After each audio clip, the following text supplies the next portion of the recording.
Good evening and welcome to the Monday, July 28th, 2025 Maplewood City Council meeting. I always start off with some news about what's happening in Maplewood, and tonight I want to talk about a very important grand opening that we had here in Maplewood, the second location actually in Maplewood for Community Dental. It is an amazing organization. They now offer 60, I learned a new word, operatories.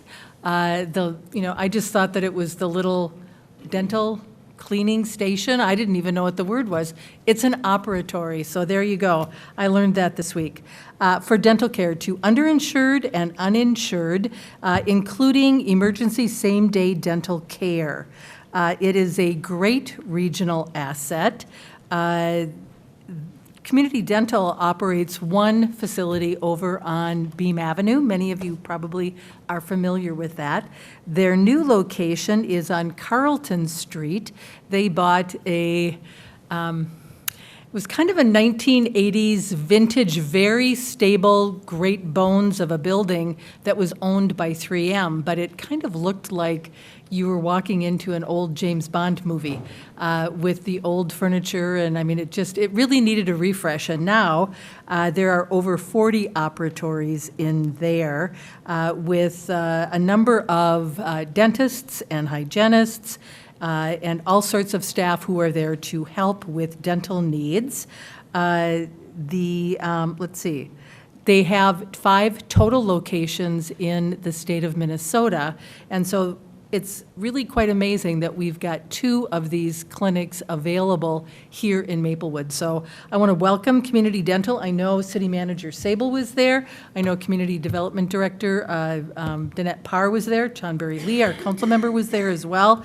And it was a great celebration to open up that facility in Maplewood. So welcome to Community Dental. Nice report about things that are happening in our community. So, council members, people who are in our audience tonight, let us start with the Pledge of Allegiance. I pledge allegiance to the flag of the United States of America and to the republic for which it stands, one nation, under God, indivisible, with liberty and justice for all. Thank you. City Clerk Sint, would you do the roll call for us, please? Councilmember Cave. Here. Councilmember Juniman. Here. Councilmember Lee. Present. Councilmember Villavicencio. Here. Mayor Abrams. I am here as well. Thank you. Council members, would someone like to make a motion for our amended agenda? So moved. Second. Moved by Cave, seconded by Juniman. The motion in favor of our amended agenda. Is there any further discussion? Yes, Mayor? Yes. May I add an update about Disability Pride Month to the agenda, please? Yes, we will add that. Thank you. Councilmember Juniman. National Night Out, last call. All right. Thank you. Any other additions? Hearing none, all those in favor signify by saying aye. Aye. Aye. Mayor. Excuse we me, need roll I'm call? sorry, because we have Councilmember Villavicencio is ascending virtually. We need to do roll call votes. Councilmember Cave. Aye. Councilmember Juniman. Aye. Councilmember Villavicencio. Aye. Councilmember Lee. Aye. And I vote aye as well. The motion is approved for our agenda. Let's see, approval of our minutes from July 14th, 2025. I move approval. Second. Moved by Juniman, seconded by Cave, the motion to approve the July 14th, 2025 City Council meeting minutes. Is there any further discussion? Oh, I'm sorry, that's right. Well, first I have to ask for discussion. Okay. Hearing none. Roll call. There's no more discussion. Okay, Councilmember Cave? Aye. I was going to say here. I know. We're voting on the approval of our minutes. Okay, and your vote is? Aye. Okay, Councilmember Juniman. Aye. Councilmember Villavicencio. Aye. Councilmember Lee. I abstain. Okay, and I vote aye as well. That motion carries. Appointments and presentations. Mr. Sable, for our council calendar update. Thank you, Mayor and Council. Just a reminder, there was a lengthy workshop item and a concurrent EDA and council meeting, and so we'll provide some sort of a summary of that discussion. I thought that was a really good, robust discussion that put forward a lot of things in motion going forward. Starting next week, August 11th, we'll be kicking off the 2026 budget workshop. We'll be have opportunity for public comment, so we'll be able to do that during the workshop session where we'll be able to get public comment. We'll also then, that'll be a multi-pronged conversation. We'll also have that same conversation on the 25th of August. In addition, we'll have a EDA meeting on August 25th where we will adopt the strategic plan with the amendments that were identified earlier. And just for folks to anticipate, in terms of council comments, there's one item that's still pending, and that is a transit discussion. We anticipate having another conversation with the Metropolitan Council sometime around September 9th. Will be the next city council discussion on that, so stay tuned for some plans that will come forward regarding transit in Maplewood.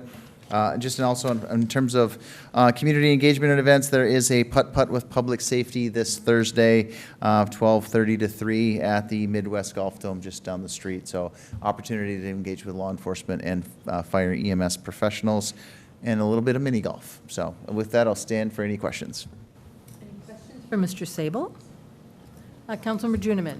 I have a question about the grand reopening of the Tulum courts. I don't think it's the 10th. That's not a Saturday. I think it's the 20th. I think it's the day after our fireworks. Mayor, council members, while you're moved to the next item, I'll look it up. Thank you. Thank you. Thank you for bringing that up. Okay, then moving on, Councilmember Villavicencio for your update. Yes, thank you, Mayor, and Council. I just want to tell everybody again, if you were listening last or watching us last council meeting, I said it was a Disability Pride Month, and I just wanted to bring it up again this month because it's still July and it's Disability Pride Month. And I wanted to say, because I didn't get to the last time, why it even is celebrated is July 26th. In 1990 was a time when the Americans with Disabilities Act, which is a civil rights law that was fought for, was passed. And so that's why July is an important month to the community. And I think it's important from a city standpoint to know that in the ADA Title II, which is the Olmstead decision, it says that every person has the right to live in the community, not segregated from the community, with the supports and services they need. And I think a lot of times we don't really know or see how that works in local government, but it's something to remember and be proud of. That's something that we fought for and will continue to fight for. So thank you. Thank you. Councilmember Juniman, National Night Out. National Night Out is a week from tomorrow, Tuesday, August 5th. You can still register to have a party, but must be done by the end of this week. Come on, we're only at 40-some parties. We can do better than that. You must really want to know your neighbors, I would think. It's helpful at certain times. So anyway, by the end of the week, please register a party for your neighborhood. Thank you, Mr. Sable. Do you have that correction for us? I do. Thank you, Mayor and council members. The Tulum grand reopening is September 20th. It's a Saturday at 10 a.m. at Keller Regional Park. Thank you for catching that, Councilmember Juniman. One thing, too, that I'm just going to sneak in here really quickly is I want to say a special thank you to our fire service. Yesterday, I think all of us experienced a rather unusual storm. It didn't seem like your usual Minnesota rainstorm to me, and it didn't in our community either. I want to say a special thank you to our fire and EMS folks. We had 22 calls for service in 90 minutes last night. Everything ranging from fires to a water rescue of a submerged vehicle in a ditch. It was reported that there were no injuries, which turned out good. but that was quite the storm, and our fire and EMS crew did a fabulous job. We had a number of trees that were down. I know that many people lost power, but fire and EMS were really busy last night, and they rose to the occasion. So thank you very much for all that they do for us. We really appreciate it. Moving on, Environmental and Natural Resources Commission Annual Report. Let's see, Mr. Love, are you going to kick this off for us? Sure, Mayor and Council. Tonight, we're joined by David Lates, the Chair of the Environmental and Natural Resource Commission. So I'd invite him up to the podium here, and he can provide the report to you. Good evening and welcome to our council. Thank you for your service. We really appreciate what you do for ENR. Thank you so much. Thank you for having me here to present this evening on some of the accomplishments and ongoing work of the Environmental and Natural Resources Commission this past year. The work we do ties back to the mission and goals of our commission, which is to provide guidance, outreach, and support on matters related to preservation and enhancement of Maplewood's environmental resources. Some of the accomplishments from 2024 include the ENR Commission appointed 2 commissioners to serve on the Climate Mitigation Plan team. The team met throughout 2024 to collaborate on goals and actions designed to help the city to reduce its greenhouse gas emissions, both in operations and citywide. The plan was paused earlier this year to allow the City Council an opportunity to update the city's strategic plan performance standards, and the Commission is looking forward to reviewing the draft of that plan, the Climate Mitigation Plan, sometime this year. The Commission also has been reviewing the Green Building Code, which was originally adopted in 2013. So we're looking at reviewing it for updates to ensure it meets the city's sustainability goals and other green building initiatives for the city. The draft recommendations outline an updated ordinance that uses the other existing performance-based codes such as LEED or SP 2030 certification. Part of the Commission's annual plan includes identifying environmental priorities for the year, and one of the ENR Commission's priorities for 2025 was with environmental education.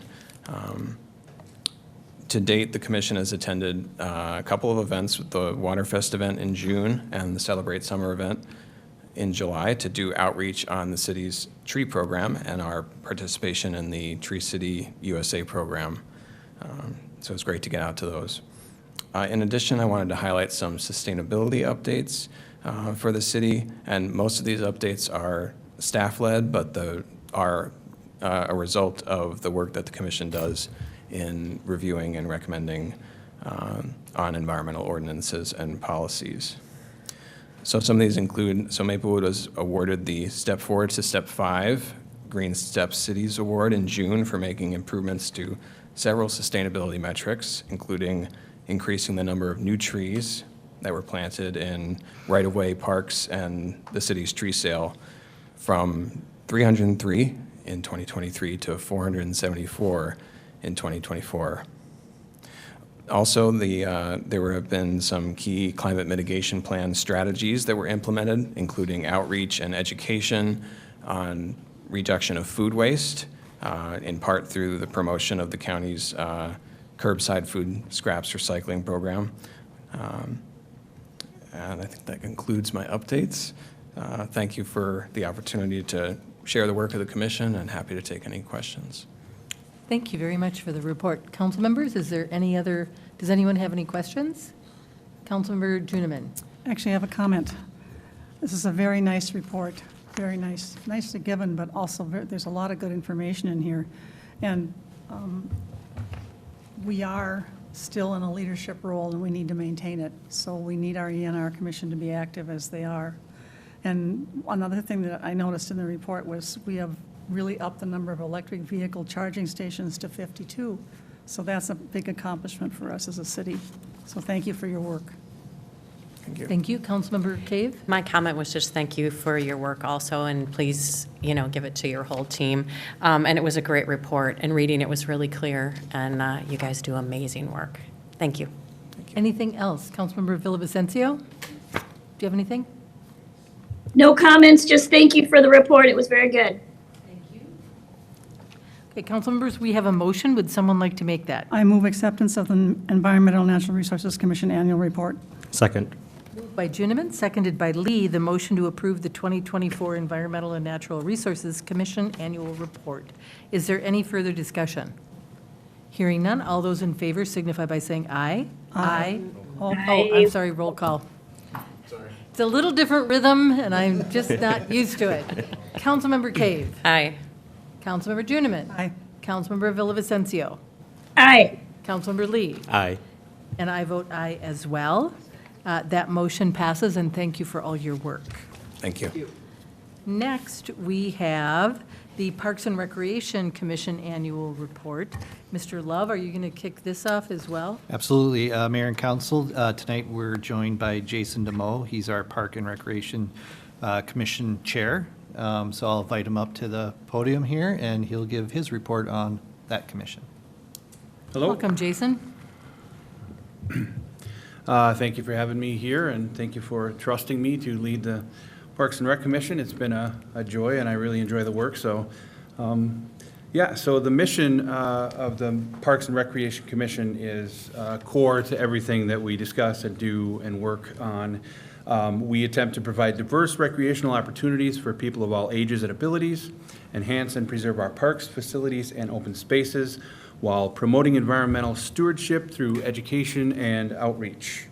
Some of the highlights from 2024 include both a new playground at Sunset Ridge and also a Harvest Park Master Plan adoption community engagement session at Harvest Park.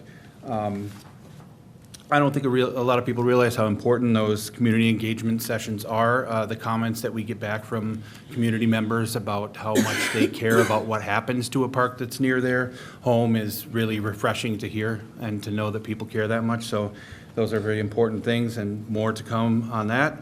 One of the huge highlights is that we added student Parks and Recreation Commission members in 2024. We had 4 from North, and with this most recent batch, we actually added one from Tartan. So we're doing very well, and I am very pleased to see that we did that. They have been giving feedback that we otherwise wouldn't have been able to get, because we certainly don't have any people of that age typically on the commission. So that's been a great thing to have.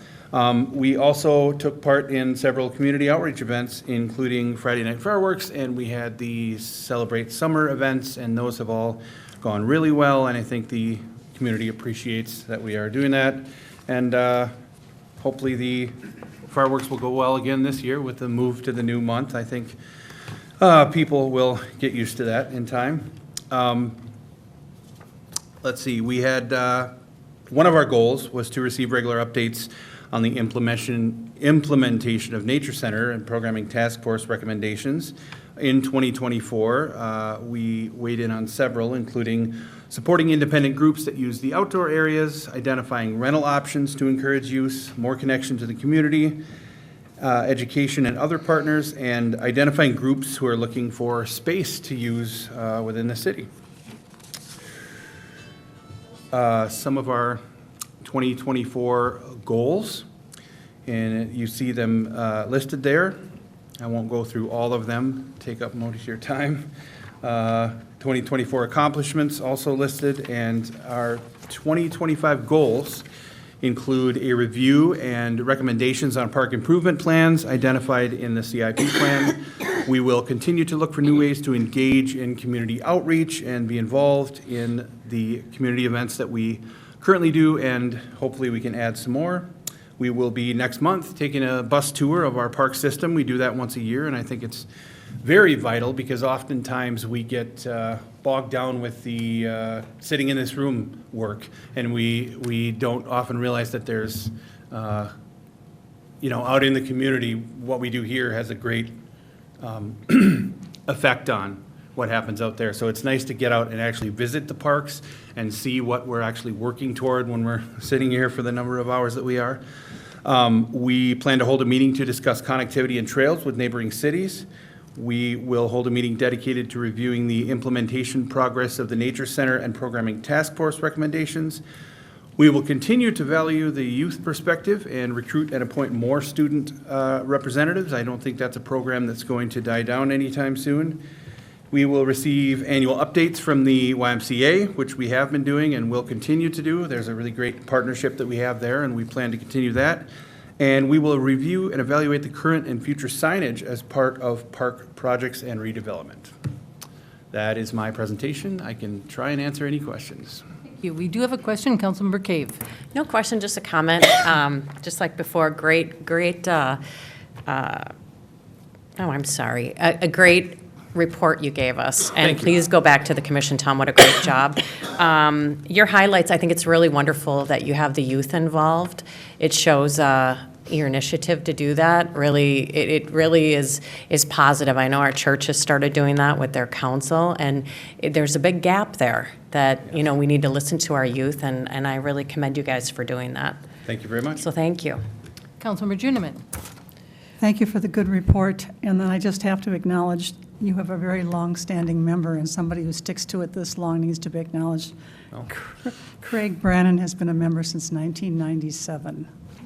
That's a lot of dedication, so I think we should acknowledge him. Thank you. Councilmember Lee. I just wanted to take a moment to recognize you, Commissioner. Your passion for Parks and Recs goes way beyond being on the commission. Being a part of the Maplewood North Lions, I see you often picking up trash and cleaning up parks outside of being on the commission and just on your own time. So thank you for your commitment to our Parks and Recs here in Maplewood. It would not be what it is without your commitment to it. Thank you very much. I appreciate being a good steward. I think everybody should, so. One more, Councilmember Villavicencio. Do you have any comments? Yeah, Commissioner DeMo, thank you and the Commission of Parks for all that you do. Without repeating everything that my other council members said, I think we all know that there's a great legacy in Maplewood Parks. It's one of my favorite parts of Maplewood is our whole park system. And our commissioners do such a great job. And I was in the council meeting with our new commissioners, our youth commissioners, and it was just so fun to listen to their opinions because, like Jason said, they are different than the adult commissioners' opinions and perspectives, and it's so needed to bridge that gap, as Councilmember Cave said. Thank you.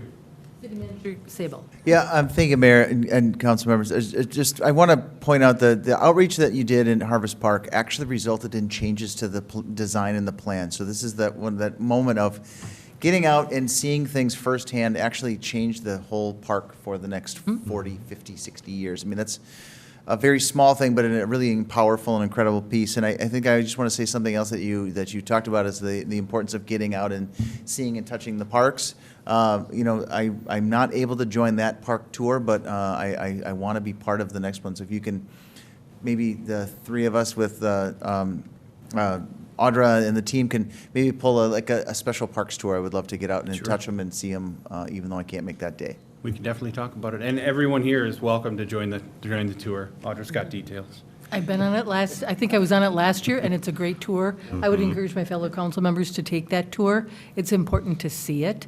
And it Monday, can't isn't it? be stated enough how important our commissions are to advising the council. We really respect your opinions and the things, your recommendations. We pay attention to all of that. And I really appreciate the fact that you are bringing the youthful voice to our commissions, to include that in really what comes up to the council as recommendations. So thank you very much. These are great reports.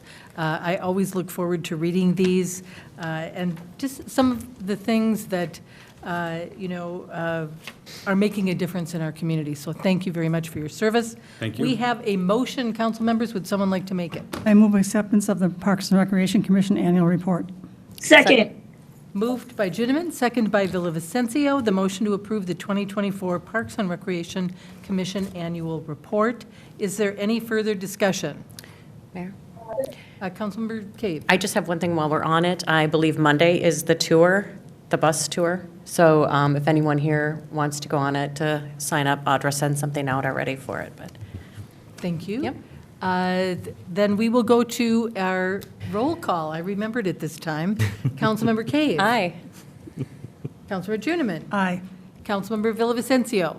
Aye. Councilmember Lee. Aye. And I vote aye as well. Thank you. That motion is passed. Next, we have our consent agenda. Would someone like to make that motion? I'm, Consent agenda item G1 through 5. second. Moved by Lee, seconded by Juniman. Consent agenda items G1 through 5. Is there any more discussion? Hearing none, all those in favor signify by saying aye. Oh, roll call, thank you. I forgot it again. Okay, I think I need a little sign up I know, here. Maybe I that's know. something I need to add, is a little pop-up sign that says roll call vote. Okay, Councilmember Cave. Aye. Councilmember Juniman. Aye. Councilmember Villavicencio. Here, or aye. It is the rhythm, it changes. When we're in person, it's a little bit different. Councilmember Lee, Aye. and I vote aye as well. Moving on to unfinished business, we have a resolution of municipal consent of final layout for MnDOT. Mr. Love, this is yours. Yes, Mayor and Council, you might recall that MnDOT is leading a road project on Trunk Highway 5 between Minnehaha Avenue and Lakewood Drive. On May 12th, the council had a public hearing to gather feedback from the public.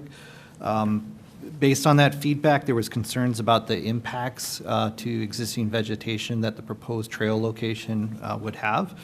Following the public hearing, the council did table the decision. They asked MnDOT to go back and look for creative design solutions that could mitigate any impacts or mitigate impacts to the existing vegetation.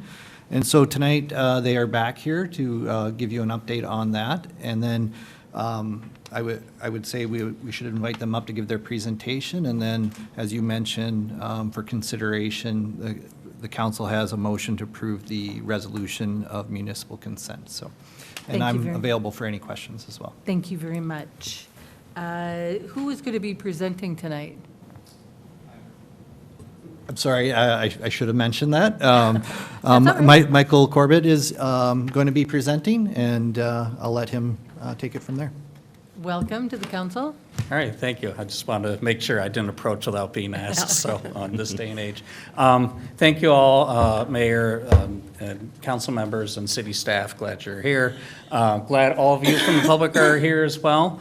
Hopefully this is an example of how this works successfully. We did present in May on this project, and there were some concerns, and we went back and kind of sharpened our pencils and looked at some alternatives. And I'm going to give kind of a brief overview again of the project for people that this might be new to some people, and then I'll kind of talk about some of the brief changes that we did. And I better actually use this. Okay. So again, the goal of this is to kind of get municipal consent. That's typically needed when we have to acquire right-of-way or do a major change on the access or configuration of the road. In this case, we are doing both. We're going from 4 lanes down to 3 to help with a lot of safety issues and access issues. And then there's a little bit of right-of-way by the Lutheran church that is being acquired for some drainage due to the trail construction. So here's kind of a project overview and the limits. It's basically Highway 5 or Stillwater Road from Minnehaha Avenue to Stillwater, looking, again, from a 4-lane to a 3-lane conversion, replacing the signals. And then along the east side of Highway 5, we would also have a trail to kind of match what is in place along the west side. And of course, drainage improvements, and then, you know, this being the 35th anniversary of ADA, making sure we're doing the ADA upgrades and being compliant with that. Part of the reason why are we doing this? Why are we going from 4 lanes to 3 lanes? It might seem counterintuitive, but I can tell you in a lot of cases it ends up working out a lot better.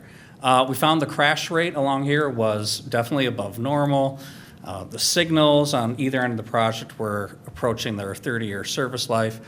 And then on the eastern side, you've got a park, you've got a church, and the church also has a Korean immersion school in there with, I think, 350 students now, growing quickly. So nice to have kind of that extra option there. And when we approached the city with this, they were on board with that, so we wanted to do that. And of course, the pavement just needs its regular resurfacing. So this is just kind of an example of before and after. Again, the general benefits of kind of having that two-way left turn lane down the middle, it really helps with crash reduction. You don't have people weaving in and out. Suddenly, if a car is turning left in front of them, they have their own dedicated space, and people are used to that. It simplifies left turns for streets and driveways, and there's just less lane switching overall. We are getting rid of the free right at the intersection there. That tends to have a lot of crashes, particularly towards our more vulnerable users, which is bicyclists and pedestrians. And so, 3,000 to 4,000 pound vehicle versus a 200-pound person, the physics are never good with that. So this helps to reduce that. We tend to have fewer rear end and left turn crashes with this, and it's just a shorter distance for people to cross. Some additional highlights. We are, again, kind of on the eastern side, planning an 8-foot wide trail for walking and biking. Some additional marked crosswalks, a couple pedestrian medians, one near Bush Avenue, for instance. Again, better drainage and some ADA upgrades. So based on feedback we had, actually, I guess it was May, I think I had 428, apologize for that error, but from the public hearing, there were concerns about impacts to vegetation, and we took a look at that and kind of ordered a survey to figure out what the limits would be. We also realized with the original proposal that it was creating some issues with some people's driveways. The entrance and exit would be a lot steeper, and so we revised the design by moving the curb line in a little bit and shortening the width of the grass boulevard and bringing the trail width from 10 feet down to 8 to be consistent with the trail on the other side and to just minimize some of the impacts. So this is kind of what we've currently got up above the existing cross section, and then the proposed section, you can see below that the proposed trail would actually start roughly where the current edge of curb is and go out from there. So you're looking about 8 feet from there. And this was just comparing kind of our original proposal versus the revised. So overall, it's a 4-foot difference here. And like I said, we don't anticipate any significant impacts to vegetation. There is the benefit that for folks that live along there that have their house or another building structure there, it's just that much further away. There was one case, I think, where a corner of a building was 24 feet away from the edge of the trail, and now that's definitely further away. So, and again, this was just kind of an overview of what we had, and I'm speaking again tonight. This project would be constructed next summer. So with that, that's mainly my presentation. This is all my contact information. I do have a few paper copies to here. I don't know if it's okay for me to leave some in the back for people to grab if they would like to do so. Sure. We already received copies of your PowerPoint in our council packet, so we've Great. reviewed it already. But you can leave those back there if anyone else would like one. I have a Thank few you. extra just in case. I want to say thank you very much for listening to the concerns. And I think this is a really clear example of how local government can work and how the state can work with local government. So I want to really thank you for that. I know that sometimes I have found that it's a good idea to take a pause, step back, and we wind up with a better project. So thank you for that. I really appreciate it. Council members, does anyone else have any other questions? Then we have a motion. Would someone like to make that motion? I move the resolution of municipal consent of final layout for MnDOT Trunk Highway 5 Improvements City Project 25-10. Second. Moved by Juniman, seconded by Cave. The motion to approve the attached resolution of municipal consent of final layout for MnDOT's Trunk Highway 5 improvements, project, city project 25-10. Mr. Sable just gave me a note, roll call. He made me a little tent up here. Oh, okay, thank you. I want you to know that I already wrote it in my council packet. Roll call, roll call. I'll remember that, okay. And now, we're going to take the roll call. Councilmember Cave. Aye. Councilmember Juniman. Aye. Councilmember Villavicencio. Aye. Councilmember Lee. Aye. And I vote aye as well. Thank you very much. Thank you. That has passed, and thank you again for going back and your willingness to sharpen your pencil, as you said. I really appreciate that. It worked out well for everybody, and it's going to be a great project. Thanks. Thank you. Thank you, appreciate it. Next, we have a setback variance resolution for community dental care at 600 Carlton Street North. Ms. Parr, you are the presenter for this. Thank you, Madam Mayor, members of the council.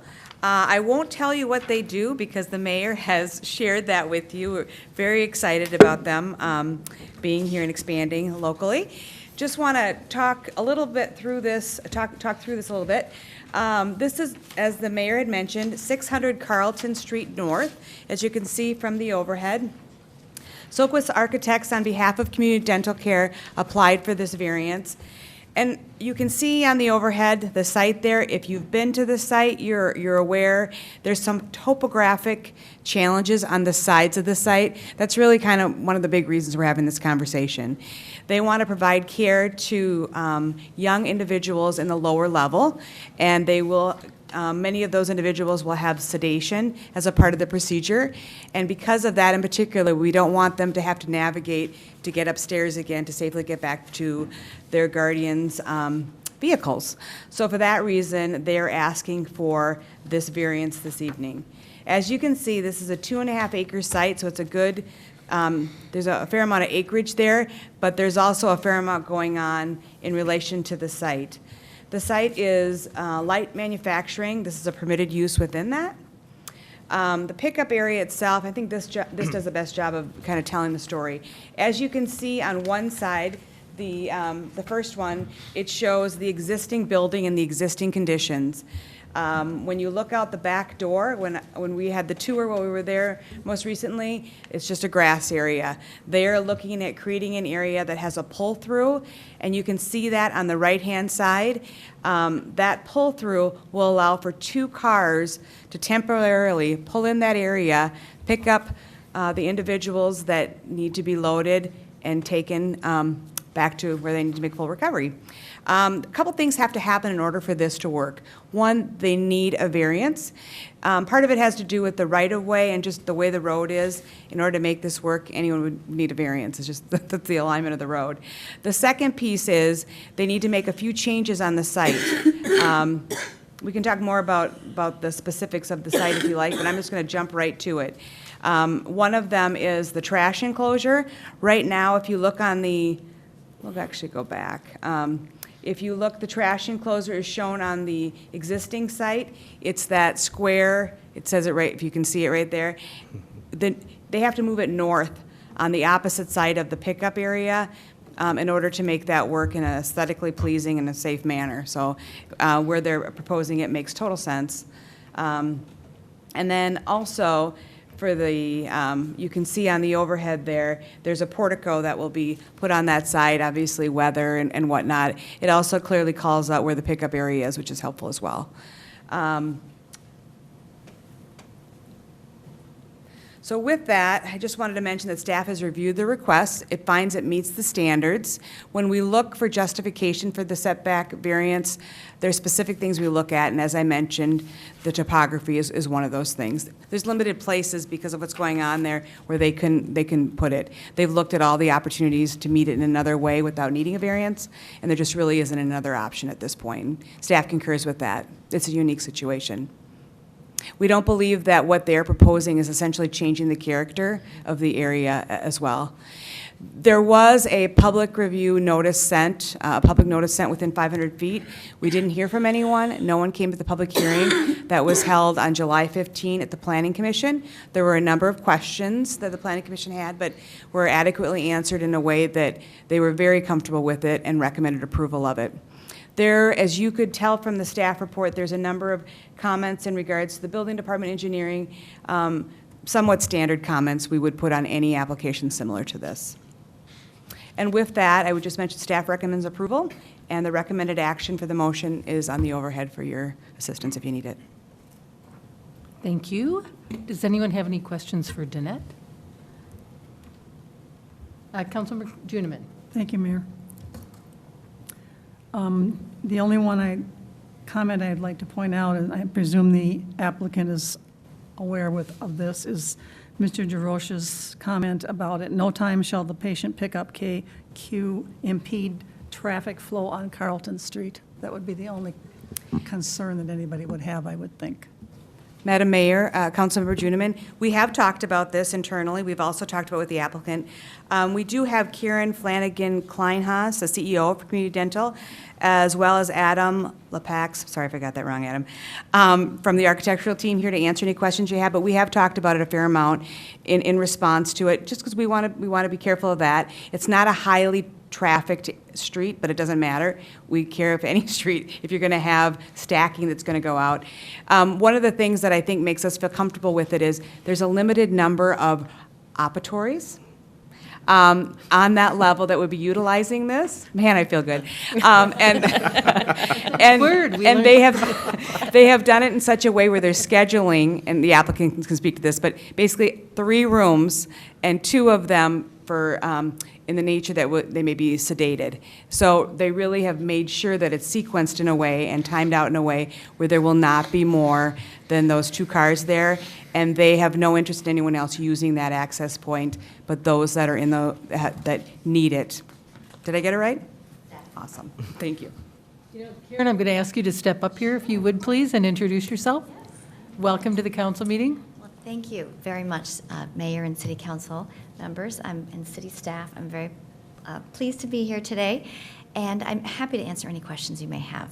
I'd be happy to tell you a little bit about community dental care. I think you did a great job, Mayor Abrams, but essentially, we're a safety net dental clinic. We serve people on Medicaid and the uninsured.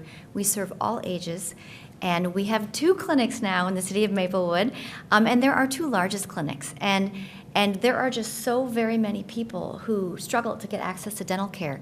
We provide a sliding fee scale, charity care for anyone that is uninsured, and we provide full coverage for anyone on Medicaid that wants to get dental care. Our schedules are always full, and we allow walk-in waits every day at all 5 of our clinics across the state. And there are sometimes people lined up out the door in the morning waiting to get a walk-in and wait patient appointment with an acute issue. So that was particularly true at our St. Paul clinic, which is what we did here is we relocated and substantially expanded a 16 operatory clinic to 40 operatories in this new building for us, the 3M building that we purchased last year. Can you just comment very briefly? I think Ms. Parr did a great job explaining about the concern that Councilmember Juniman raised about traffic. Yes. So the vast majority, all patients will walk in the upstairs entrance and check in either on the front desk upstairs or the lower level, depending on whether they're a pediatric or adult patient. There's a very few number of people, children, who need sedation for their procedures. They have complex conditions. The children can't tolerate being awake for the procedure. We will have only 3 operatories that can do that service, and we'll have 1 doctor at a time providing that service to the children. So they will all be staggered. We expect only 1 child to be picked up at a time. Therefore, we don't expect even 2 cars to be in that roundabout or circle drive. And it's really a comfort for the children and the family to allow staff to wheel out the patient where their parent can pick them up. Any other, Councilmember Cave? No, I just had a comment. I just wanted to thank Danette for, the justification on the variance. It was very clear, concise, and you did a really good job. So reading this was really, it was easy to come to a conclusion for me. So I appreciate that. Thank you. Council members, there is a motion before us. Would someone like to make it? I move to set 1, 2, 3. Motion to approve a setback variance resolution for a patient pickup drive and short-term parking area for community dental care at 600 Carlton Street North. Second. Moved by Lee, seconded by Judeman. The motion as written in our packet. Is there any further discussion? Hearing none, we're going to go to a roll call vote. Councilmember Cave. Aye. Councilmember Judeman. Aye. Councilmember Villavicencio.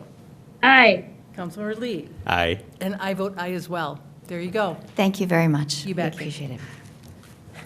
I All almost right. said here. Council. It gets me every time I have to go first. I'm like, here? Okay, next we have the resolution ordering the abatement of hazardous property and public nuisance conditions at 1212 Skillman Avenue East. Ms. Parr, this is your subject for tonight. Thank you, Madam Mayor, members of the council. So the property, I'll wait until we get the overhead up. Perfect, thank you. As you can see, 1212 Skillman Avenue, east of Duluth Street, south of Skillman Avenue. This site, the single-family home at 1212 Skillman Avenue East, has been the subject of numerous code enforcement-related citations. It's had assessed fines at the property dating back to 2008. In June of 2021, some of you may recall, you passed a resolution ordering the abatement of several hazardous nuisance conditions on this property, which eventually led to the occupant addressing the concerns via an agreement. Since then, the property has slipped back into non-compliant state, and city staff has received numerous additional complaints and observed continual further slide, not in the direction we'd like it to go into. We've had interactions and contacts with the property owner and the property owner's son on many occasions, most recently today. Last week, we're obviously working to try not to get to this point, as we often have this conversation with these unfortunate situations, and we're having that again tonight, where we've gone many, many times, a lot of resources have gone into this site, and it hasn't gotten us to the position we need to be in for what we need for our level, our standards in regards to the safety and health of our community. In June 18th, it was specifically on June 18th of 2025, staff conducted a physical inspection of the property. And during that inspection, the conditions that were largely shown in your staff report, there's a lot of pictures in there. We've had some updated pictures that we put in as the part of the PowerPoint presentation. Having gone out there again today, I can tell you maybe one of the cars has moved, but largely it's the same.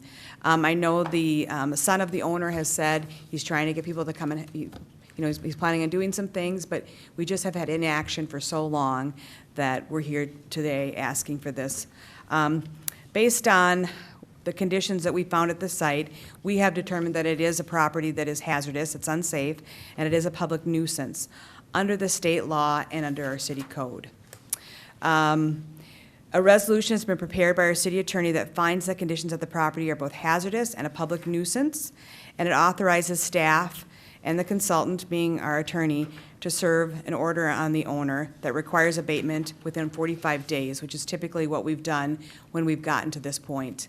After that time, if they haven't in fact come into compliance to make it a safe site, the city will initiate formal proceedings to request the court order authorizing the city to abate the conditions on the site pursuant to our authority to do so. So as you can see on the overhead slides, this is the front yard, which doesn't look too terribly bad other than the cars, obviously. One of the challenges with the cars are they may not all be operable, and they might not all be licensed or up to date in regards to registration, and that's a whole nother element that we look at as well. Here you can see in the back and the sides, and it's largely unchanged if you went there today right now. This is largely what you would see, minus that one truck. With that, staff recommends the motion to approve the resolution ordering the abatement of conditions creating a public nuisance and a hazardous property existing at 1212 Skilvin Avenue East. And our attorney is here to assist if you have any questions as well. Thank you for your report, Ms. Parr. Does anyone have any questions? All right, council members, there is a motion before us. Would someone like to make that motion? I move the resolution ordering the abatement of hazardous property and public nuisance conditions existing at 1212 Skillman Avenue East. Second. Moved by Ginneman, seconded by Cave. The motion to approve the resolution ordering the abatement of hazardous property and public nuisance conditions at 1212 Skillman Avenue East. Is there any further discussion? Hearing none, then we'll go to a roll call. Councilmember Cave. Aye. Councilmember Ginneman. Aye. Councilmember Villavicencio. Aye. Councilmember Lee. Aye. And I vote aye as well. The motion passes. City Manager Sable. Yeah, thank you, Mayor and council members. These are, we always strive for compliance, and we've had a few of these issues come before the council recently. And I want you to know, our staff commitment is always to try to get to compliance, but also when we have reached these conditions, we're more aggressive and more thorough in these types of things. So I want to just show some appreciation to Danette Parr and her team. This is a lot of legwork, a lot of staff work, but the benefits that accrue to the community from these things getting cleaned up is really valuable. But I know it is a grind, and it's just really appreciated how much goes into it. So thank you. And I was going to say that as well. I want to thank you and your team. I know that this is challenging, and I know when I read these reports that you have done everything absolutely possible to try to help our resident come into compliance. And there comes a point in time when, if it's not happening, then we do need to take these actions. It is unfortunate, but it is a tool, and I think it's an important tool because we all live in community and we all have neighbors. And, the pictures and all of the legwork and the fact that we've been dealing with this since 2008, I think it speaks volumes for our staff and the hard work that you have done. So thank you, and thank you to your team. We really appreciate this, and this is an important thing to do. Thank you. I'll pass it on to the team. Thank you. Thank you very much. Okay, so we have completed that. We have one more item tonight. Ms. Sint, this is your item on lawful gambling. Thank you, Mayor and Council. So you ended the workshop with charitable gambling, and now we're going to end the council meeting with lawful gambling, which generates the charitable gambling funds. And I must say, I'm a little scared because I did hear your passionate conversation about the charitable funds, but I believe this is a little more cut and dry. So we're going to be asking you to approve the repeal and replace of Chapter 22 of the City Code regarding lawful gambling. And although the lawful gambling is highly regulated by the Minnesota Gambling Control Board, there are areas that allow and require local approvals. Just to kind of go over where local approval comes into play, there are 3 types of permits. There's the premises permit, and that is the pull tabs at on sale or the bingo, like Foxhole. Those are the ones that generate those charitable gambling funds. Then there's the off-site premises permit. Those are not very often, but those are just what they say. That's when a premises holder wants to go off-site from the on sale to host an event or to have a fundraiser at an event that's held in Maplewood. And both of those require council approval via a resolution, and that is not changing. The other type is a local lawful gambling permit, and those are those one-time fundraisers that are held by a nonprofit at a Maplewood location. That would be like the ones that are held at Presentation of the Blessed Virgin Mary, Hill Murray, Rides for Wishes at the Doghouse. There was a Keller Golf Tournament that the Associated General Contractors put together. And Ducks Unlimited had an event at Moose Lodge. Those were things that happened in 2024, just to kind of give you a sampling of them. And they come to council under the consent agenda. And because they have to be given your approval, these nonprofits have to fit into the schedule. And they have to get to us in time for us to get them on the agenda to get your approval so that we can sign the permit that they can then provide to the state. And we actually have had some nonprofits ask, is it possible that that could change? And the answer is yes. That is under your authority to change that from a council action to an administrative action. And so that is one of the items, and that was the main reason that we looked at the code itself, was to see, can we change that? Yes, we can. What does that do?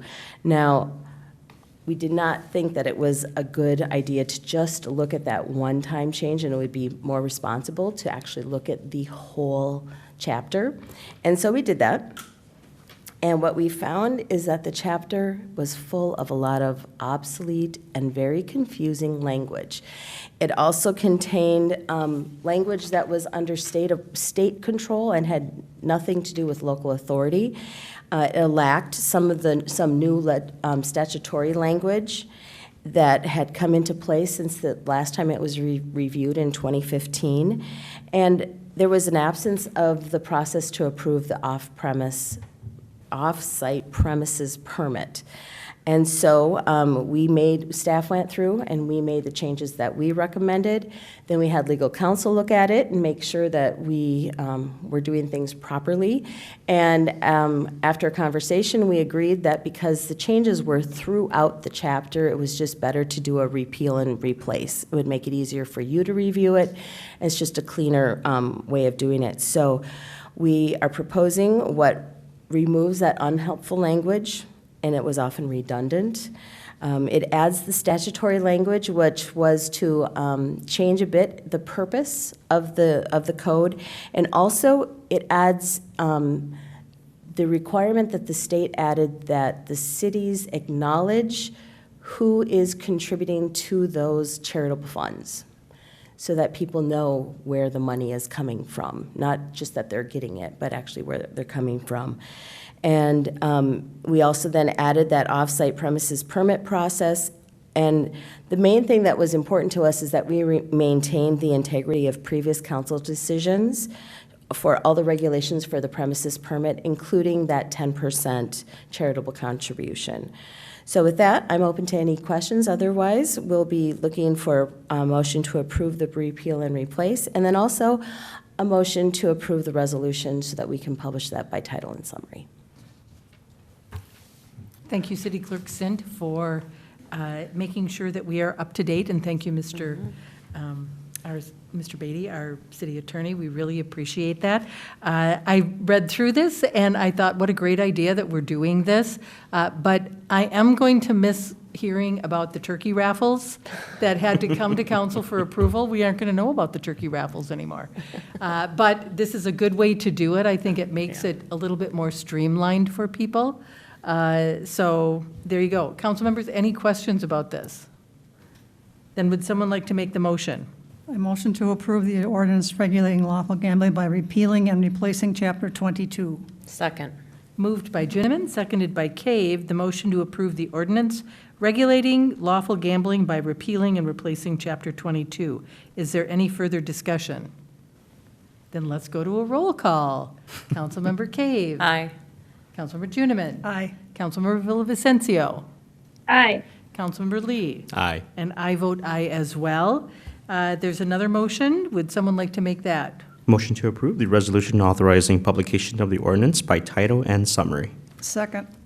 Moved by Lee, seconded by Juniman, the motion to approve the resolution authorizing publication of the ordinance by title and summary. Is there any further discussion? Then let's go to a roll call. Councilmember Cave. Aye. Councilmember Juniman. Aye. Councilmember Villavicencio. Aye. Councilmember Lee. Aye. And I vote aye as well. That motion passes. Council members, we have had quite a night of discussion, rather robust discussion on a variety of topics. I want to thank you for your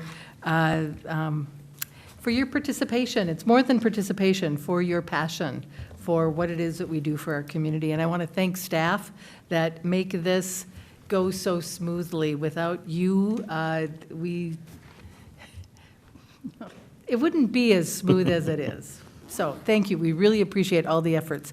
So with that, council members, we are adjourned tonight. Thank you. Thank you. Bye, everybody.